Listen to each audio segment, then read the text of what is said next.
Yang kedua, nilai-nilai relatif di dalam kitab suci. Nilai-nilai relatif. Kita sudah mempelajari bahwa Tuhan itu mewahyukan diri di dalam proses sejarah yang panjang. Dan sejarah itu memuat konteks, budaya, zaman, tempat. Konsekuensinya,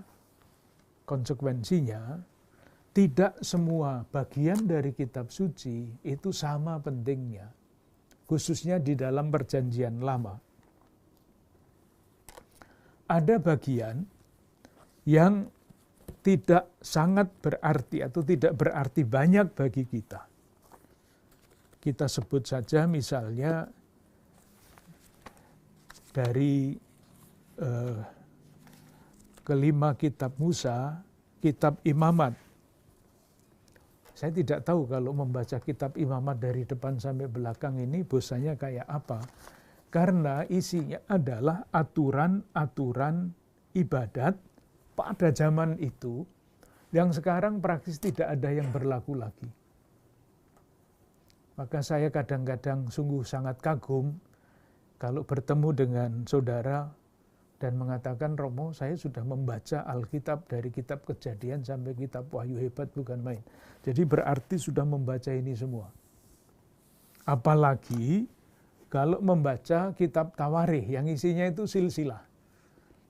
Tidak tahu ada yang diingat apa enggak sesudah membaca silsilah yang begitu panjang itu. Nah, harus dikatakan bagian-bagian yang seperti itu tidak sama pentingnya dibandingkan dengan bagian-bagian yang lain yang jauh lebih penting daripada itu. Selain itu, ada yang sebaliknya. Ada tulisan-tulisan kitab suci yang dulu tidak dianggap penting. Tetapi zaman berkembang, tulisan-tulisan itu menjadi sangat relevan.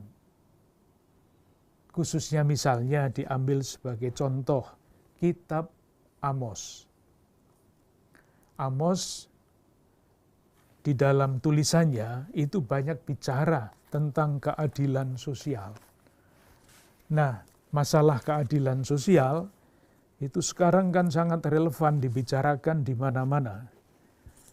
Oleh karena itu, mempelajari Nabi Amos menjadi sangat relevan sekarang ini. Di misalnya saya baca Amos bab 5 ayat 7 sampai 13. Hai kamu yang mengubah keadilan menjadi ipuh dan yang mengempaskan kebenaran ke tanah. Dia yang telah membuat bintang kartika dan bintang belantik, yang mengubah kekelaman menjadi pagi dan sebagainya. Dia yang menimpakan kebinasaan atas yang kuat, sehingga kebinasaan datang atas tempat yang berkubu. Kalau membaca ini, kita langsung akan merasa bahwa yang dikatakan di situ pun relevan pada zaman kita. Keadilan sosial adalah masalah kemanusiaan sejak zaman dulu. Bab 6 ayat 1, celakalah atas orang-orang yang merasa aman di Sion, atas orang-orang yang merasa tenteram di Gunung Samaria, dan selanjutnya. Misalnya itu.